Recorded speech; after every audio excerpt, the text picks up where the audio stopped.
Geopolitics in Conflict live. We have with us today Dr. Trita Parsi, who was kind enough to come back, and we're going to conduct a short interview. He is present for time, and we're going to address the Iran, the JCPOA talks that just been concluded in Vienna. Welcome back to Geopolitics in Conflict, Trita. Thank you so much for having me again. My All pleasure. right. So, without wasting time, I want to get your take on it. Will it be fair to state that the seventh round of talks in Vienna were successful? Well, the seventh round of talks in Vienna were as disappointing as they were expected to be. Meaning, you have a new government in Iran, hardline. They came in with harder demands than before. This was expected. The United States and Europe rejected those demands. That was expected as well. But there was enough there to have Mhm. an eighth round, which is taking place right now. So I think it's a bit of an expectations management when you see what has been happening in the last couple of days, Mhm. particularly thanks to Russian and Chinese, perhaps we could call it mediation together with the EU coordinator. There Mhm. seems to have been some positive movement, but there's a lot of very tough questions remaining. So we're still in the position in which I don't have the same optimism that I had several months ago. Okay. Well, that was one of the reasons why I want you to come on live here, because your input, and I know that's your wheelhouse per se. I've been reading some reports indicating that it was Russia and China that convinced Iran to sort of just move on with the talks.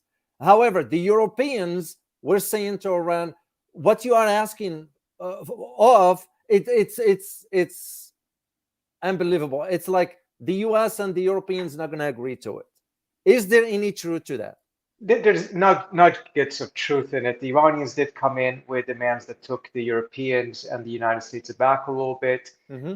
particularly on the nuclear front. On the sanctions front, they were largely repeating what they've already been saying for quite some time, which perhaps is a suggestion that they were ramping things up on the nuclear front in hope that the US would be more forthcoming in Mm-hmm. compromising on the sanctions front, and then the Iranians would back down on the nuclear front as well. The Russians and the Chinese have been portrayed by the US as being equally frustrated. I'm not so sure that is the case. I think they have had a say in trying to nudge the Iranians in the right direction. But I think Mm-hmm. also part of this is very much the rhythm of negotiations. Here's the Iranian team. This is the new team. Mm-hmm. First time they're coming in with the new government. It is to be expected that they're going to come in and try to sound tougher and Mm-hmm. play to their domestic audience, etc.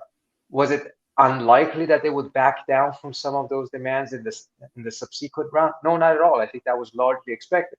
The question is, have they backed down sufficiently to make it more acceptable to the US? But also a question that is not being discussed in the media, have the US side been able to provide some new ideas on how the sanctions relief actually can be effective? I think we talked about it a little bit last time. We The did. sanctions relief is not effective because most companies that would go into Iran are not going to go into Iran, even if the deal is restored, until they know who is president in the United States in 2025. Because European companies have gone into Iran twice now and been kicked out by US sanctions. They're not going to fall for it again a third time. They Mm. want stability in the sanctions relief, and so do the Iranians, of course. So there's got to be something on the US end that is done here in order to make sure that what the US is putting on the table in Mm-hmm. terms of carrots actually taste like carrots and are sweet enough. Otherwise, it's meaningless. And there's a broader problem here. As the United States has become so polarized and so Mm-hmm. divided internally, it has caused the US's ability to negotiate to be significantly weakened because our carrots, our incentives, our promises are simply not seen as credible any longer because the outside world is not trusting that the United States will stick to a deal. And Wow. that's because of how we have behaved, with Trump coming in and ripping up so many different things and pressure on on Biden to do the same thing on some Mm-hmm. of the things that Trump has done. So the rest of the world is like, how can we trust what the US is saying here? Because every time there's a change of government, it seems to be like an 180-degree on some of the promises being made. We have talked a lot about how internal divisions in the United States is undermining American democracy, weakening us internally, I don't think enough attention has been put onto understanding how it's also undermining America's strength at the negotiating table in diplomacy. And this one proves it per sense as far as the U.S. lack of credibility and so forth. So I want to touch on one key issue also, Trita. As you know, I'm sure you do, the head of the Mossad, David Benia, was in Washington, D.C. on December the 6th, if I'm not mistaken, accompanied by the defense minister, Benny Gantz. What does the visit? I know it coincided with the talks, but what is the significance of the visit of the head of the Mossad and the defense minister? Was it to pressure the U.S. or to make a sort of a clear cut with the U.S.? We don't want any deal with Iran whatsoever. Unfortunately, what the Israelis were pushing for in these meetings was exactly that. Stop the talks. I mean, Bennett said that publicly, that the U.S. should just abandon the negotiations. And we know also, based on what was reported in the Israeli media, that when Gantz and the head of Mossad came here, they were pressing the United States to take military action against Iran. Perhaps they were not trying to sell it as a war, but rather as a limited strike, etc. But everyone knows that there's no such thing as a limited strike in this context. What I think was frankly quite stunning is that in the Israeli media openly talking about how Gantz is going to the US to press for military action. In the US media, however, there was hardly any talk about this at all, almost as if the idea that the Israelis are pushing the United States to go into another war is now so normalized, so common, that it actually is not news any longer. That is stunning in my view. Wow. And this has to do with, is Biden, basically, I'm going to say it straightforward, is President of the United States yielding to Israeli pressure? In certain aspects, he is. I don't think he is yielding in the sense of actually taking military action.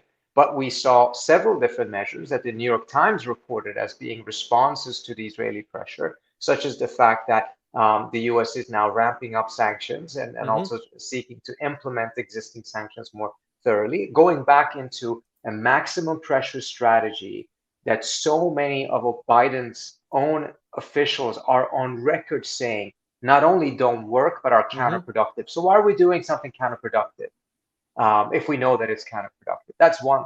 The other thing is to start talking about military options and talking about a plan B, and even doing military exercises with the Israelis with Iran in mind. Those are the things that Biden has kind of yielded to the Israelis in the hope of appeasing them, whereas in reality, I think it's a huge mistake, because those type of signals actually don't help the negotiations. If we think that military threats are actually what gets the Iranians to compromise, then my God, George Bush, Donald Trump should have resolved this a long time ago, because there were never more military threats than during that period. So I fear that, unfortunately, Biden is yielding on several different things that undermine his own negotiation strategy. And ultimately, Biden has to make a decision. Does he want to pursue the US's interest in preventing a nuclear war, nuclear weapon in Iran? Or does he want to defer to the Israeli interest, which is to go to war with Iran, take military action, and make sure that the United States remains militarily committed in the Middle East, rather than enabling it to be able to bring its troops home? Well, that's an interesting point, because you wrote an article recently on the, if I may just check it out here, on the responsible statecraft. And on the article, and I read it, by the way, Trita, what I found very interesting about it is how you concluded the article by stating, and I quote here, the moral of the story is this: U.S. and Israeli interests on Iran diplomacy are irreconcilable. Biden's effort to square the circle have predictably failed. Biden must choose whether he will pursue America's interest or Israel. This should not be a difficult choice. End of quote. I mean, you summed it up exactly to the point. And that is where personally I am wondering how China and Russia is going to react to this. How the European Union is going to be thinking in terms of if the US will give its blessings to Israel to attack Iran's facility. Where this is going, Trita? I don't think the Europeans will be in the slightest happy about it, but at the same time, the Europeans right now seem to be motivated by one thing above everything else, which is Hmm. to restore their relationship with the United States and be relevant to the United States after the last 4 years of Trump. So, in some ways, we're not seeing the E3 playing the same role in the negotiations as they did before, in which we're trying to reconcile the positions between Iran and the United States. The EEAS, meaning the European foreign Hmm. policy head, I think is pursuing a different policy and really trying to mediate and has done a very, very positive work so far in keeping diplomacy going. The Russians and the Chinese, I think, are very interesting questions. I do wonder if the Chinese position may Hmm. have shifted a bit. The Chinese did not want to see a war in the region before. The Russians, I think, still do not want to see it because they know Hmm. how it will backfire on them, and Hmm. it will create a lot of problems for them as well. But mindful of how hostile Chinese American relations have become in the last few years now, and it's continued under the Biden term. I do wonder if there might be a rethink in Beijing, not in the sense that they would be pushing anything towards a war, not in Hmm. the sense that they would actively do anything, but in the sense that if they passively watch and see this escalate towards some form of military confrontation, that once again keeps the United States busy in the Middle East, once again disables the United States to shift its focus towards China, that may be something that Beijing may actually start viewing as not an attractive option in any way, shape, or form, but perhaps a less unattractive option than some of the other options that they face with. Again, I want to be very clear. I'm speculating here. I'm sure Chinese officials would absolutely say that they don't want to see a war. And there may be truth to that, of course, as well. Certainly that was the case before. But I'm Hmm. wondering if US China tensions are bleeding into what's happening in the JCPOA right now. Interesting, interesting concept. Do you foresee Israel taking military actions or attacking Iran's nuclear facilities, or I've is it spoken just to or this is just a psychological warfare? I think, I mean, in the past, it's largely been psychological warfare, and I think there's been a few moments in which they were very close. But at the end of the day, the Israelis themselves were the ones who pulled it back because they know that this is not a war similar to those that Israel has fought in recent No. memory. And we also seen how badly Israel performed against Hezbollah, and how different the last Gaza war was. So, not to say that Israel isn't overwhelmingly superior militarily, but Hmm. it's not the same cakewalk that it may have been in the past for them, in which the other side didn't have ability to inflict significant damage and harm on Israel. I think that the Israelis are rethinking things because they're recognizing that the United States is in a very different place right now, that war in the Middle East is extremely politically unattractive. Clearly, seeing Iran get closer and closer to a military option Hmm. on its nuclear program is not politically attractive for Biden in any way, shape, or form. But an actual war, maybe even less so. So I think there's some Israelis that are starting to realize that Israel continuing to push for military action only hurts Israel itself. They're not going to be able to convince the United States to do this. Even if Israel were to take action itself in the hope of dragging the United States into war, I'm not so sure how successful that would be today compared to 2014, 2015, in which I think it was very clear that if the Israelis had started a war, the United States would feel compelled to come in and To come in. finish it. Mm. I'm not so sure that is the case any longer. I mean, remember, Biden pulled out of Afghanistan and then has gone bragging. And by the way, I strongly supported his decision to pull out of Hmm. Afghanistan. Hmm. But he's been bragging afterwards, quite incorrectly, that this is now the first time in 20 years that the US is not at war. The US is still at war in several different places, but not in Afghanistan, which is a good thing. Hmm. But to do that, only to then go back into a much, much more difficult and larger war in Iran would not make a lot of sense to me. Not only strategically would it be nonsensical, but also politically. I can see Trump in 2024 coming out there and saying, 4 years of Trump, I didn't start a single new war, despite Oh all of yeah, his rhetoric and everything else. 1 year of Biden, and you had another new major war war. in the Middle East. And that will resonate with a lot of people across the country that are absolutely sick and tired of all of these different wars that the United States has been waging that has so weakened the United States in turn. Exactly, exactly. I couldn't agree with you more, Trita. My last question before I let you go, I know you're busy. Where do you foresee the talks going? Will this result, is there any positive outcome out of it? Yes, absolutely. The diplomacy can absolutely still work. It's not been exhausted. It will require greater flexibility from all sides. I wish the Iranians agreed to just sit down directly with the US and talking directly to them. I understand some of their reasonings for not doing so, but it's been a mistake. It has been a key factor as to why these talks have dragged on for so long. Without that direct channel, it's not likely to come to a conclusion if they're not talking directly with the American side in Vienna. I sure hope that they're doing some secret back channeling as they did back in 2013 and 2012. Because Yeah. at some point, there's got to have to be a direct channel. And so far, it's the Iranians that are not, that are the problem when it comes to that. On the American side, I think we really have to start taking seriously that our promises are not seen as credible because we're not keeping our word the way we were before. And as a result, put in mechanisms that will make sure that our promises have greater longevity because the cost of breaking them will be higher.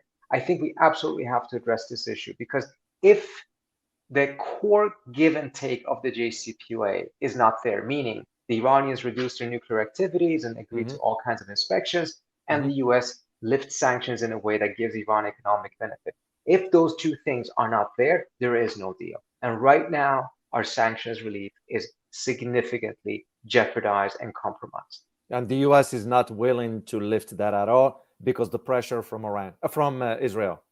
I don't know exactly what the reason is, if it's the pressure from Israel, which certainly is one factor probably, but there could be other things. It could also be that this is a challenging thing to do, but nevertheless, if we don't do it, I don't foresee us being able to get to a yes. Well, thank you so much, Trita. I would truly appreciate your insights. I am sure I'm going to reach out to you again once we see where this talks. Thank you very much, Trita. Thank you. Bye-bye. Appreciate it.